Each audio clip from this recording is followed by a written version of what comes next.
하나님의 말씀은 구약성경 열왕기상 19장 9절로 12절입니다. 구약성경 550면입니다. 구약성경 550페이지 열왕기상 19장 9절로 12절입니다.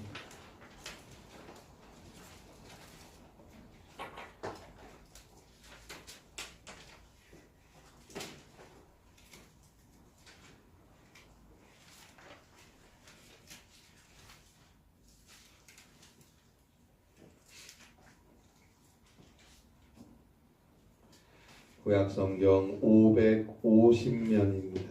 구약성경 550페이지 열왕기상 19장 9절로 12절입니다. 열왕기상 19장입니다. 구약성경 550페이지입니다. 열왕기상 19장 9절로 12절 말씀 함께 한 목소리로 봉독하겠습니다. 엘리야가 그곳 굴에 들어가 거기서 머물더니 여호와의 말씀이 그에게 임하여 이르시되 엘리야야 내가 어찌하여 여기 있느냐. 그가 대답하되 내가 만군의 하나님 여호와께 열심히 유별하오니 이는 이스라엘 자손이 주의 언약을 버리고 주의 제단을 헐며 칼로 주의 선지자들을 죽였음이오며 오직 나만 남았거늘 그들이 내 생명을 찾아 빼앗으려 하나이다. 여호와께서 이르시되 너는 나가서 여호와 앞에서 산에 서라 하시더니 여호와께서 지나가시는데 여호와 앞에 크고 강한 바람이 산을 가르고 바위를 부수나 바람 가운데 여호와께서 계시지 아니하며 바람 후에 지진이 있으나 지진 가운데에도 여호와께서 계시지 아니하며 또 지진 후에 불이 있으나 불 가운데에도 여호와께서 계시지 아니하더니 불 후에 세미한 소리가 있는지라. 아멘. 유대인의 지혜를 모아놓은 탈무드에 나오는 이야기입니다. 한 로마인이 랍비를 찾아와서 당신들은 하나님 이야기만 하고 있는데 도대체 그 하나님이 어디 있는지 가르쳐 주시오 라고 말하며 가르쳐 주면 자신도 하나님을 믿겠다고 말했어요. 랍비는 한 로마인의 이 심술궂은 질문을 못 들은 척 할 수가 없었어요. 그래서 그는 로마인을 밖으로 데리고 나갔어요. 그리고 손가락으로 태양을 가리키며 이렇게 말합니다. 저 태양을 똑바로 계속 쳐다보세요. 그러자 로마인은 태양을 응시했는데 순간적으로 잠깐 쳐다보고는 이내 소리를 지릅니다. 엉터리 같은 소리 집어치워요. 어떻게 태양을 똑바로 계속 쳐다볼 수 있습니까? 눈이 부시고 눈이 아파서 짜증이 난다는 식으로 언짢은 표정으로 랍비에게 쏘아붙였어요. 그때 랍비가 다음과 같이 말했어요. 당신은 하나님께서 창조하신 수많은 것들 중에 하나인 저 태양조차 똑바로 쳐다볼 수 없으면서 어떻게 위대하신 하나님을 눈으로 보겠다는 겁니까? 여러분, 하나님이 어디 계시는지 아십니까? 하나님을 눈으로 볼 수 있습니까? 창조주여 전지전능하신 하나님, 역사의 주인이신 하나님을 우리 인간이 어떻게 직접 볼 수 있겠습니까? 그러나 우리는 하나님을 믿습니다. 그리고 믿음으로 살아갈 때 하나님을 알게 됩니다. 4세기 기독교 교부였던 캔터베리의 안셀름의 유명한 신학적 명제가 있죠. 나는 알기 위해서 믿는다. 아무리 말씀드려도 이 말씀을 이해 못하시는 것 같아요. 나는 알기 위해서 믿는다. 알고 싶으면 먼저 믿어야 합니다. 믿고 믿는 대로 그 말씀을 따라 기도하고 믿음으로 살아가다 보면 알게 되는 거예요.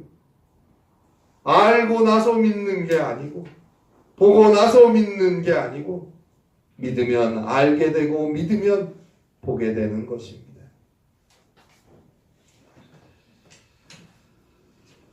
작자 미상의 어떤 글에 보니까 기도하라.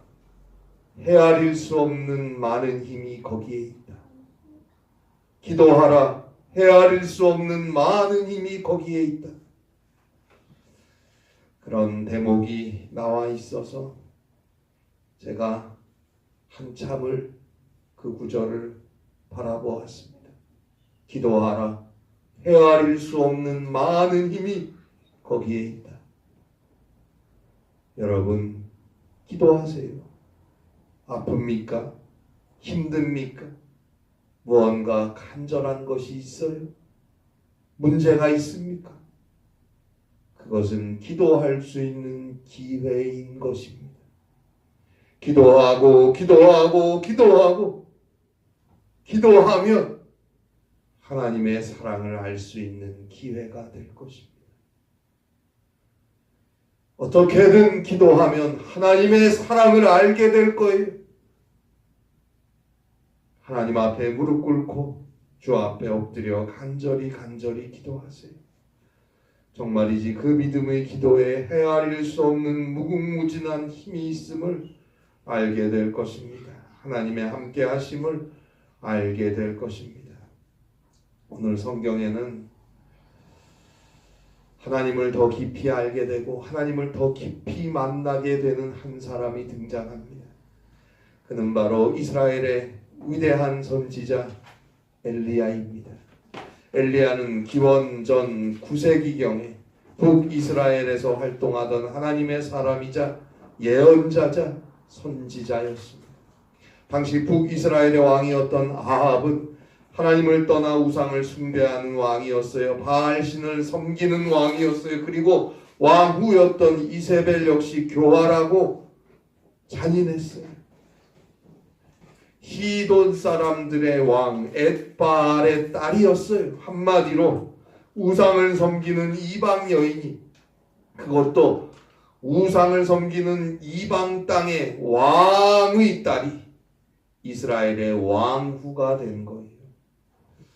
아합 왕과 왕후 이세벨은 사마리아 땅에 바알의 신전을 건축하고 바알에게 제단을 쌓아 예배를 드리고 제사를 드리고 아세라상을 만들고 정말 이제 하나님을 거역하고 악행을 일삼는 그런 왕과 왕후였어요. 그런데 그 아합이 북이스라엘을 22년 동안이나 다스렸어요.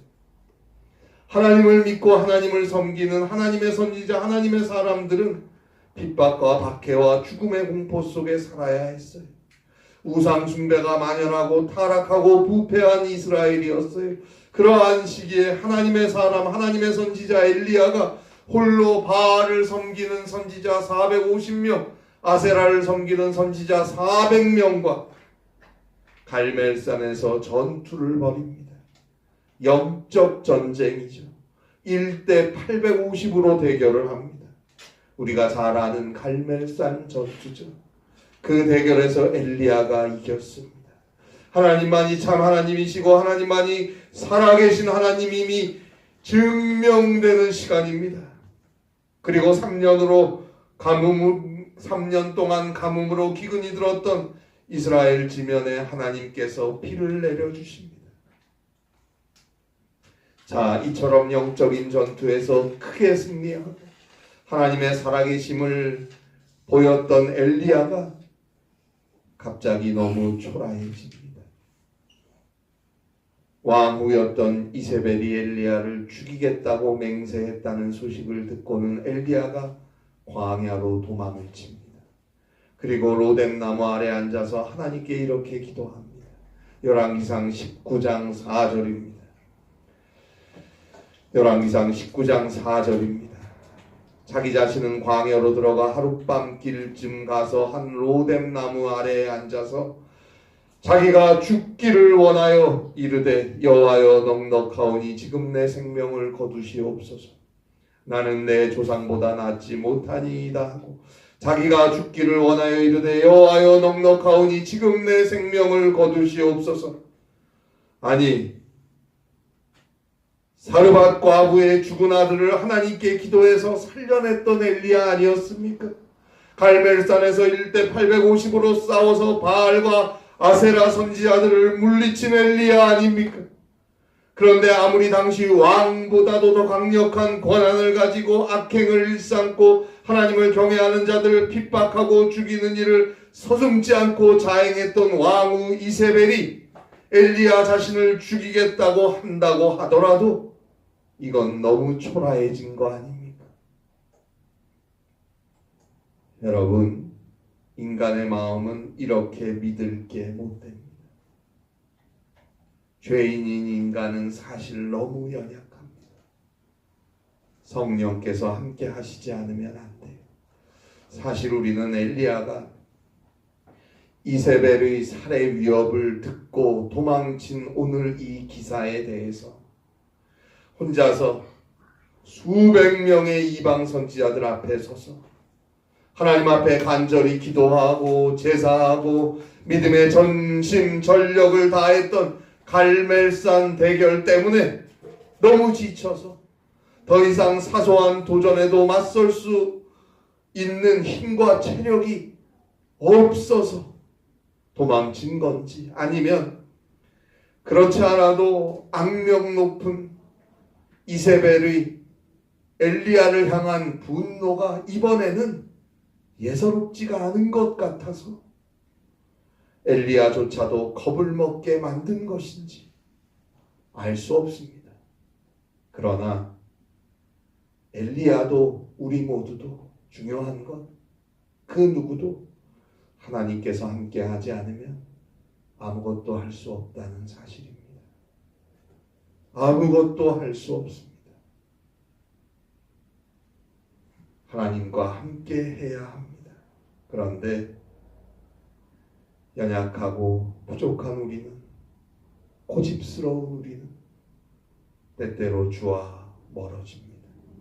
나도 모르는 사이에 그 믿음이 위축이 됩니다. 그래서 무기력하게 주저앉아 버리는 경우가 많이 있어요. 한참 주님을 믿노라 하고 주를 사랑한다 하고 열정도 있고 열의도 넘치고 감사하고 찬송하고 열심히 기도하고 예배하고 섬기고 봉사하는 삶을 사는 것 같다가도 갑자기 믿음이 떨어질 때가 있어요. 왜 그럴까요? 때로는 고통과 질병, 아픔과 상처 때문에 그렇기도 하고, 반대로 마찬가지예요. 너무 일이 잘 돼요. 승승장구해요. 원하는 대로 다 돼요. 잘 살아요. 성공해요. 그래 또 바빠요. 너무 분주해요. 그래서 그러기도 하고, 그렇지 않으면 되는 것도 없고 안 되는 것도 없어요. 매일 똑같아요. 그런 삶에 익숙해지고 타성에 젖어서 새로울 것도 없고 따분하고, 그래서 주님과 조금씩 멀어지는 그러한 위험은 항상 존재하는 것입니다.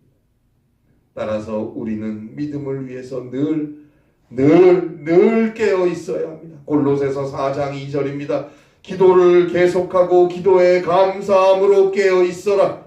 그래야 베드로전서 5장 8절 말씀대로 호시탐탐 시시때때로 믿는 자들을 실족하게 하기 위해서 우는 사자처럼 삼킬 자를 찾아다니는 사탄의 시험을 이길 수가 있습니다. 안 그러면 우리의 믿음은 어느새 주님과 멀어진다는 것을 잊지 마세요. 그래서요, 하나님께서 예수 그리스도를 믿는다고 하고 그리스도 안에서 구원받았다고 하는 우리에게 바라시는 게 뭡니까? 원하시는 게 뭐예요? 데살로니가전서 5장 16절로 18절이죠. 항상 기뻐하라. 쉬지 말고 기도하라. 범사에 감사하라. 항상 기뻐하라. 쉬지 말고 기도하라. 범사에 감사하라.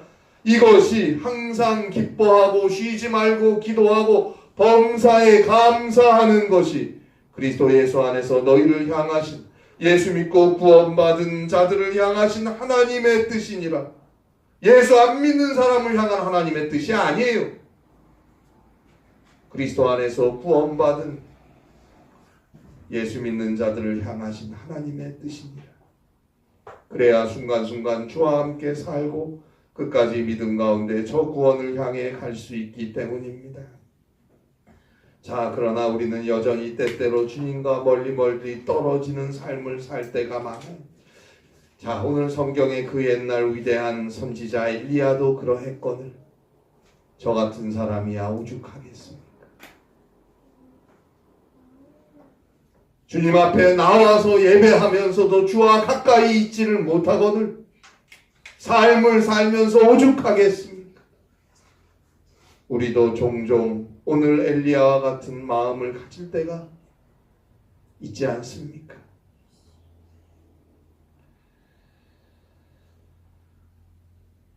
자, 오늘 성경을 한번 보세요. 열왕기상 19장 4절에 보니까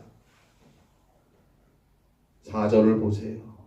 중간에 보니까 로뎀나무 아래 앉아서 죽기를 원해서 하나님 앞에 지금 내 생명을 걷어달라고 기도하고서는 5절에 보니까 어떻게 해요?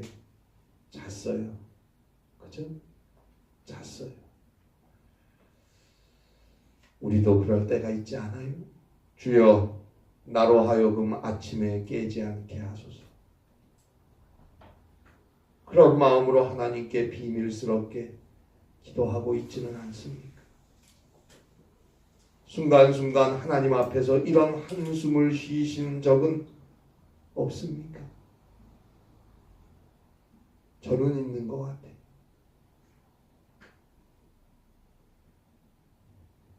그러나 대신 죽기까지 우리를 사랑하신 하나님은 그리스도 예수 안에 있는 우리를 당장 꾸짖지 않습니다. 그 믿음 없음을 혼내지 않아요. 먼저 우리를 이해해 주십니다. 그리고 우리의 삶의 아픔과 녹록지 않은 많은 문제들을 치유하시고 해결해 주시고자 하십니다. 엘리야의 한숨, 절망의 하소연 죽여주세요. 그리고 그대로 잠들어버린 엘리야에게 주님께서 오십니다. 오셔서 엘리야를 어루만져 주십니다. 어루만져서 그를 깨워 주십니다. 그리고 그에게 먹을 걸 주십니다. 허기지고 지치고 무기력해진 그의 육체를 돌보아 주시는 것입니다. 그리고 그에게 길을 갈 수 있도록 힘을 주십니다. 그래서 엘리야는 40일을 밤낮으로 걸어서 호렙산까지 가게 됩니다. 그것이 열왕기상 19장 5절부터 8절에 나오는 내용이죠. 우리도 때때로 마음이 약해지고 믿음도 떨어지고 삶 때문에 지치고 이런저런 이유로 삶을 살면서 고개를 숙일 수밖에 없게 될 때 하나님께서 우리의 삶을 계속 이어갈 수 있도록 필요한 것들을 허락해 주십니다. 우리가 가야 하는 길을 갈 수 있도록 하나님께서 돌보아 주십니다. 너 왜 믿음 없는 말을 하고 믿음 없는 삶을 사느냐? 우리를 향해 호통치시기 전에 지치고 힘든 우리의 삶을 주님께서 불쌍하게 보시고 우리로 하여금 어려움 속에서도 삶을 유지해 갈 수 있도록 보살펴 주십니다. 그러니까요, 우리 예수 믿고 구원받은 우리 그리스도인들은 우리가 주님과 멀리 떨어져 있을 때도 결국은 주님의 은혜로 사는 것. 결국은 그래도 주님의 은혜로 사는 것. 우리의 믿음이 떨어진 그 시간에도 우리의 삶은 여전히 주님의 은혜 안에서 진행되고 있음을 분명히 알아야 합니다. 자, 엘리야는 절망 중에 하나님의 도움으로 힘을 얻고 체력을 회복해서 40일을 이동할 수 있었고 호렙산까지 갔습니다.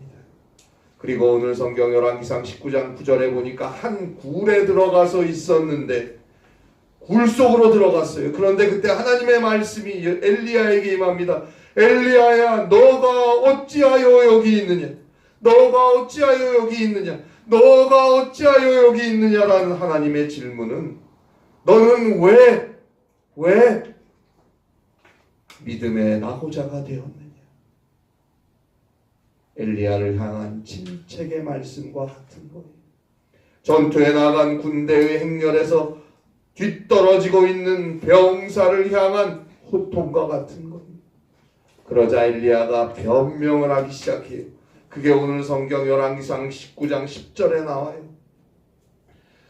그가 대답하되 내가 만군의 하나님 여호와께 열심히 유별하오니 이는 이스라엘 자손이 주의 언약을 버리고 주의 제단을 헐며 칼로 주의 선지자들을 죽였음이오며 오직 나만 남았거늘 그들이 내 생명을 찾아 빼앗으려 하나이다.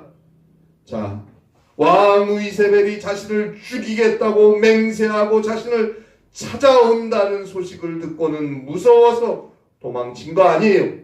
그런데 마치 전체적인 국가적 상황이 자신으로 하여금 여기까지 도망칠 수밖에 없게 한 것처럼 변명을 해요. 그러면서 하나님께 충성하는 자는 오직 자기 한 사람뿐이라는 말도 하지요. 바로 그때 11절에 보듯이 하나님께서 동굴에서 나와서 호렙산에 서라고 엘리야에게 명령하십니다.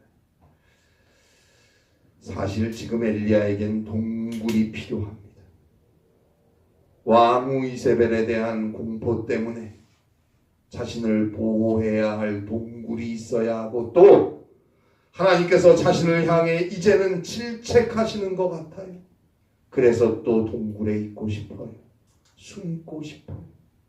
그러나 하나님은 어서 동굴에서 나와서 이 산에 서라고 말씀하십니다. 여러분, 하나님 앞에 서야죠.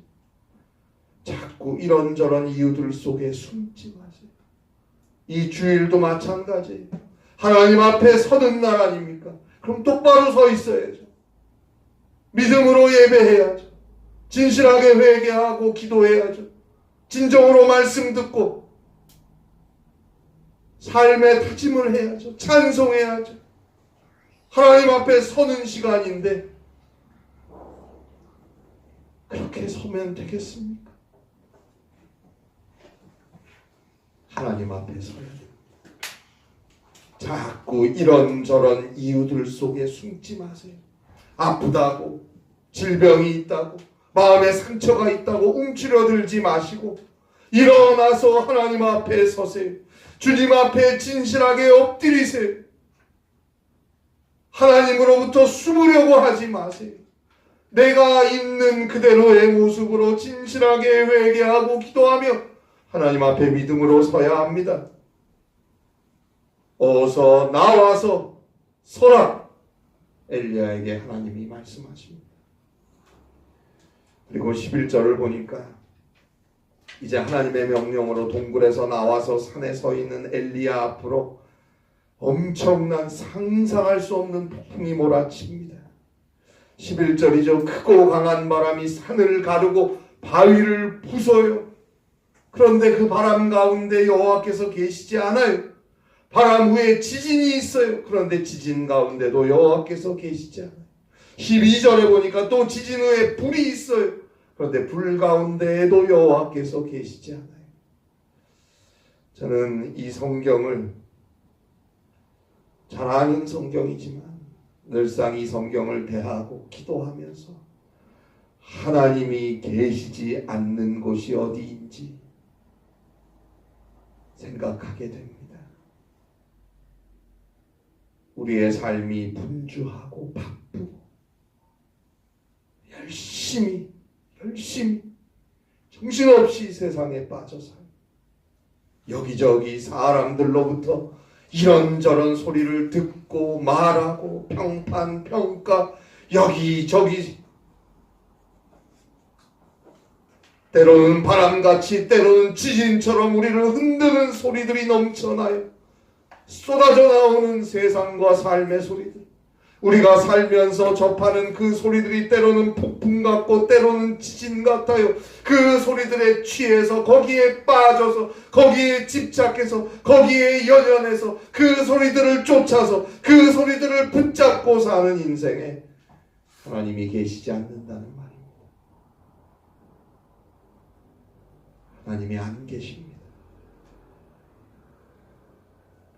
오래전에 로마 가톨릭 교황청 홈페이지에 올라왔던 글이 있어요. 이 글의 첫 부분과 마지막 부분을 소개해 드립니다. 제목은 예수가 인터넷을 사용했는가입니다. 산상수훈을 설파하기 위해 예수가 인터넷을 사용했는가? 자신의 복음을 널리 전파하기 위해 예수가 스팸 메일을 사용했는가? 예수는 어느 날 나무 위에서 정말로 우리를 위해 죽었는가? 아니면 그것은 단지 홀로그램인가? 또는 컴퓨터 합성인가? 그것은 무선 인터넷을 통해 동영상으로 다운받을 수 있는 것인가? 만일 당신의 삶에서 신의 목소리를 듣기 어렵다면, 다른 목소리들이 너무 많이 들려서 신의 목소리가 당신 귀에 와 닿지 않는다면, 그렇다면 당신의 노트북 컴퓨터와 인터넷, 다른 모든 멋진 도구들을 내려놓으라. 그리고 순수함으로 돌아가라. 그러면 신이 당신 곁에 있으리라. 여러분, 뭘 그렇게 쫓아다닙니까? 뭐가 그렇게 소중합니까? 꼭 인터넷, 스마트폰 이런 정보통신 말고 뭐를 그렇게 생각을 하고 뭐에 그렇게 집착을 해서 마음도 뺏기고 삶도 뺏기고 시간도 뺏기고 그러고 살고 있습니까? 우리가 사는 세상, 급속한 과학기술과 놀라운 정보통신의 발전으로 그야말로 서프라이즈한 세상이 됐죠. 놀라운 세상이 됐어요. 온갖 정보가 쏟아지는 지식사회가 됐어요. 왜 이렇게 똑똑한 사람이 많은지. 그러나 그러한 소리들에 둘러싸여 있는 한 하나님을 온전히 만날 수 없습니다. 하나님의 목소리는 들을 수 없다는 걸 분명히 하세요. 이제 우리의 삶에서 아우성치는 그 많은 소리들을 좀 내려놓으세요. 그리고 회개하세요.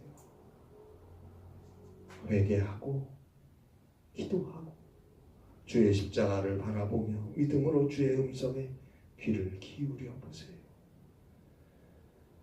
기울여 보세요. 언제까지? 주님이 내 기도를 들으실 때까지 귀 기울여 보세요. 그러면 주님이 나를 얼마나 사랑하시는지, 또한 주님이 지금 나를 얼마나 사랑하시는지, 나를 얼마나 사랑하셨고 여전히 나를 얼마나 사랑하시는지를 알게 될 것입니다. 오늘 성경 열왕기상 19장 12절입니다. 마지막 부분에 보니까 불 후에 세미한 소리가 있는지라. 세미한 소리. 자, 보세요. 잘 들으세요. 세미한 소리가 있는 곳에 하나님이 계시다는 말이 아니에요. 세미한 소리가 있을 뿐이에요. 하나님이 거기 있다는 얘기는 아니에요. 그러나 큰 소리들, 우리의 귓가를 울리고 늘상 우리가 신경 쓰고 쫓아가는 세상 소리, 사람 소리, 또 내 욕심, 내 정욕, 내 생각의 소리들, 그 소리들이 멈추고 세미한 소리가 들리는 그 시간이 반드시 지나가야 하나님과 함께 할 수 있다는 뜻입니다. 세미한 소리로 번역된 말의 히브리어는 다크데마마 콜입니다. 이 다크데마마 콜이라는 히브리어를 최대한 원어 가깝게 직역을 해보면, 최대한 직역을 하면 아주 미세한 침묵의 목소리, 아주 갸냘픈 고요함의 소리라는 뜻입니다. 침묵이. 그런데 그 침묵은 정말 바늘이 아니고 희로하게 하나가 떨어져도 그 소리가 들릴 것 같은 그런 침묵이에요. 아주 의미심장한 그 자체가 메시지인 침묵의 시간, 이 시간은 회개의 시간입니다. 회개의 시간이에요. 형식적인 회개가 아니에요. 그냥 나와서 하나님 잘못했습니다, 그런 회개 아니에요. 정말 자신의 모든 것을 있는 그대로 진실하게 발가벗은 채로 주님 앞에 내어놓고 전심을 다해 엎드려 회개하는 시간이에요. 그 회개가 있는 자, 그에게 주님이 오셔서 그를 용서하시고 그 시간이 지나야 주님이 그와 함께 하시는 것입니다. 계시록 3장 20절에 보면 라오디게아 교회에 주시는 주님의 말씀이 나오죠. 볼지어다 내가 문 밖에 서서 두드리노니 누구든지 내 음성을 듣고 문을 열면 내가 그에게로 들어가 그와 더불어 먹고 그는 나와 더불어 먹으리라. 그런데 이 말씀 바로 앞에 계시록 3장 19절 마지막에 이렇게 나와요. 그러므로 너가 열심을 내라 회개하라. 너가 열심을 내라 회개하라. 그냥 회개하는 게 아니에요. 열심을 내서 회개하라. 진실하게 최선을 다해 정직하게 회개하라는 거예요. 바로 그 회개의 시간이 문 밖에 서 계신 주님을 향해 문을 여는 시간인 거예요. 그렇게 문이 열릴 때 주님이 우리에게 들어오셔서 우리와 함께 하시는 것입니다. 그 어떤 소리도 더 이상 없는 이런저런 생각과 욕심과 정욕과 주변과 세상, 그런 소리도 아무것도 없는 오직 하나님 앞에 서 있는 나로서의 그 침묵의 시간, 그 회개의 시간, 다크 데마마콜 세미한 소리의 시간, 그 시간이 지나서 그 시간이 지나고 오늘 성경에 보는 대로 하나님께서 엘리야에게 새로운 사명을 주십니다. 그리고 엘리야와 함께하는 자가 7,000명이나 있다고 엘리야에게 말씀해 주십니다. 엘리야는 하나님을 믿는 자로 남아있는 자는 자기밖에 없다고 했는데 그 하나 남은 자기도 죽이려고 한다고 했는데 아니 7,000명이 너와 함께 있다. 그러니 용기를 내라. 하나님이 말씀해 주십니다. 엘리야는 다시 그 믿음과 영성이 회복되어서 주의 사명을 감당하기 위해 다메섹으로 떠나게 됩니다. 오늘 우리에게 이 시간이 있어야 합니다. 매일매일 순간순간 우리를 둘러싼 소리들 이제 좀 끊어버리고 정말 하나님과 나밖에 없는 그 회개의 시간이 있어야 합니다. 그 시간을 통해 하나님께서 그 시간을 지날 때 하나님께서 예수 그리스도의 십자가의 보혈로 우리의 죄를 용서하시고 우리에게 새로운 일들을 허락해 주시는 것입니다. 그리고 우리에게 혼자가 아님을 너와 함께 위하여 기도하고 너와 함께 사랑하며 주의 일을 감당할 자가 있다는 것을 알게 하실 것입니다. 그에게 용기가 있고 그의 길에 승리가 있는 것입니다. 이 은혜 안에 살아가시기를 바랍니다. 기도하시겠습니다. 하나님 아버지, 주님 앞에 서는 진실한 시간 우리에게 필요합니다. 주님 앞에 나오는 예배의 시간조차도 주님 앞에 진실하게 서지 못하고 이런저런 생각들에 쌓여서 또 형식적으로 습관적으로 왔다 가는 그런 우리들의 연약한 믿음을 이 시간 회개하오니 용서하여 주시고 주님 앞에 서는 이 예배의 시간뿐만 아니라 우리의 삶 속에서 늘 진실하게 주님 앞에 서는 그 회개의 시간, 그 세미한 소리의 시간을 지날 수 있는 믿음이 있게 하여 주셔서 우리를 향해 허락하시는 풍성한 은혜의 삶을 살아갈 수 있도록 주여 함께하여 주시옵소서. 성령께서 도와주시옵소서. 우리의 믿음을 북돋워 주시옵소서. 언제나 돌보시는 주의 음성과 주의 사랑하심을 깨닫고 믿고 승리할 수 있는 사랑하는 우리 모든 성도들과 주의 교회가 되게 하여 주시옵소서. 예수님의 이름으로 기도합니다. 아멘.